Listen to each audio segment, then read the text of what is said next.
बूढ़ी माँ की कहानी। 3 साल हो चुके थे बेटे को अपना घर छोड़कर विदेश में बसे हुए। इन 3 सालों में बूढ़ी माँ और ज्यादा बूढ़ी हो गई थी। 75 वर्ष की उम्र में सुलोचना देवी की याददाश्त काफी कमजोर होती जा रही थी। उन्हें रोजमर्रा की चीजें याद ना रहती, लेकिन जो उन्हें हमेशा याद रहता वह था उनका बेटा। दिन हो या रात, एक पल भी ऐसा ना होता जब उन्हें अपने बेटे की याद ना आती। दूसरी तरफ बेटा था जो साल भर में एक आध बार अपनी माँ को फोन कर लिया करता और 1-2 मिनट से ज्यादा बातें भी ना किया करता।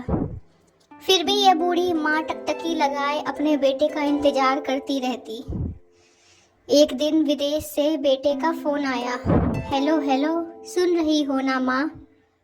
अनिल बोल रहा हूँ, तुम्हारा बेटा। कैसी हो माँ? मैं ठीक हूँ बेटा। तुम, बहू और पोता कैसे हो?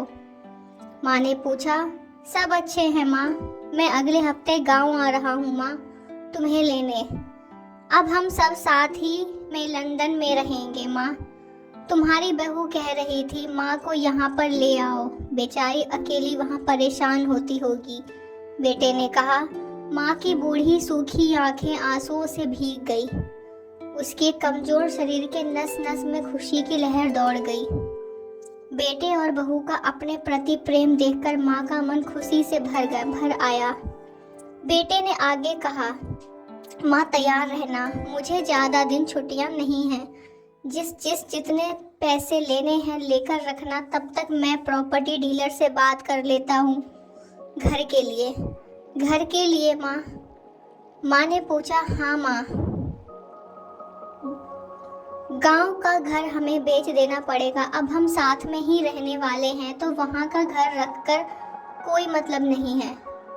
माँ बेटे ने कहा। बुढ़ापे की वजह से ठीक से चलने में असमक्ष माँ पूरे मोहल्ले में घूम घूम कर अपनी इस खुशखबरी को सबको सुनाया। सभी को खुशी हुई।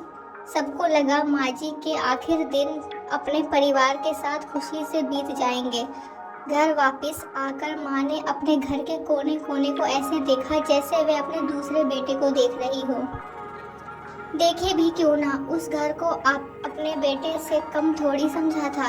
अपने पति के साथ 40 साल यहीं तो बिताए थे, लेकिन अब मजबूर थी बुढ़ापे के आखिरी साल बेटे और बहू के साथ बिताना चाहती थी। दिल पर पत्थर रखकर घर बेचने के लिए माँ तैयार हो गई। आनन फानन में बेटे ने घर को आधे दामों में बेच दिया। माँ ने ज्यादा नहीं, लेकिन जिन चीजों से दिल लगा था उन चीजों को समेटा और बेटे के साथ टैक्सी में बैठकर एयरपोर्ट के लिए चली गई। एयरपोर्ट पर आकर बेटे ने माँ से कहा, माँ तुम यहाँ बेंच पर बैठो, मैं सामान और बोर्डिंग पास की जांच करा आता हूँ। वहाँ वक्त लगता है और खड़ा रहना पड़ता है, तुम्हें तकलीफ होगी, तुम यहीं आराम करो। मैं यूं गया और यूं आया। माँ बेंच पर बैठ गई और बेटा अंदर चला गया। काफी समय हो गया, बेटा वापस नहीं लौटा। माँ सोचने लगी ज्यादा भीड़ होगी इसलिए देर लग रही होगी। अंधेरा होने को आया। अब तो लोगों की चहलकदमी भी कम होने लगी। माँ को अब चिंता होने लगी। एक कर्मचारी ने आकर पूछा, किससे मिलना है माँ जी आपको? यहाँ पर क्यों बैठी हो? डरती हुई आवाज में सुलोचना देवी बोली, मेरा बेटा अंदर सामान की जांच कराने गया है, लंदन जा रहे हैं हम। क्या नाम है माँ जी आपके बेटे का? कर्मचारी ने पूछा। अनिल नाम है मेरे बेटे का, सुलोचना देवी ने बताया। कर्मचारी अंदर गया और थोड़ी देर बाद बाहर लौटा। उसने सुलोचना देवी को कहा, माँ जी लंदन जाने वाली फ्लाइट तो दोपहर में ही जा चुकी है और आपका बेटा भी उस फ्लाइट में बैठकर लंदन जा चुका है। अब आपके यहाँ बैठने का कोई मतलब नहीं है। आप भी अपने घर चली जाइए। क्या जा चुका है और मैं घर जाऊं? घर? माँ की आंखों में आंसुओं के सैलाब उठने लगे। जैसे तैसे माँ घर पहुंची, जो अब उसका था ही नहीं, बिक चुका था। वो वहीं बरामदे में तुलसी के पास सो गई। घर के नए मालिक को उस पर दया आई तो एक कमरा किराए से उसको दे दिया। पेंशन के पैसों से खाना और किराया का बंदोबस्त हो जाता था। दिन बीतने लगे। कुछ दिनों बाद घर के नए मालिक ने सुलोचना देवी से कहा, माँ जी, आप अपने रिश्तेदारों के यहाँ पर जाकर क्यों नहीं रहती? इस उम्र में आपके लिए वही अच्छा होगा। अच्छा तो होगा, लेकिन अगर मेरा बेटा वापस आया तो उसका ख्याल कौन रखेगा? मेरा बेटा बहुत भोला है, उसे अपना ख्याल रखना बिल्कुल नहीं आता। मैं कहीं नहीं जाऊंगी, क्या पता कब उसे मेरी ज़रूरत पड़ जाए। माँ ने कहा। दोस्तों, सच बता रहा हूँ, माँ की ऐसी बातें सुनकर मेरी आंखों में आंसू आ गए। किसी ने सच ही कहा है, पूत कपूत हो सकता है, लेकिन माता कभी कुमाता नहीं होती।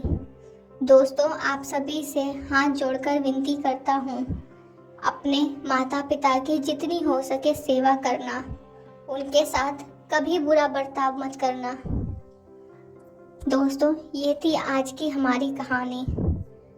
दोस्तों, आपको ये कहानी कैसी लगी हो हमें कमेंट करके ज़रूर बताना, ताकि हम और अच्छी अच्छी कहानियाँ लेकर आ सकें। हमारी और अच्छी अच्छी कहानियाँ सुनने के लिए हमारे चैनल को जल्दी से जाकर सब्सक्राइब करें, वीडियोस को हमारी लाइक करें, आगे शेयर करें, ताकि हम और अच्छी अच्छी वीडियोस आपके लिए लेकर आ सकें। हमारे चैनल को सब्सक्राइब करना बिल्कुल ना भूलें, लाइव मोटिवेशन वॉइस में।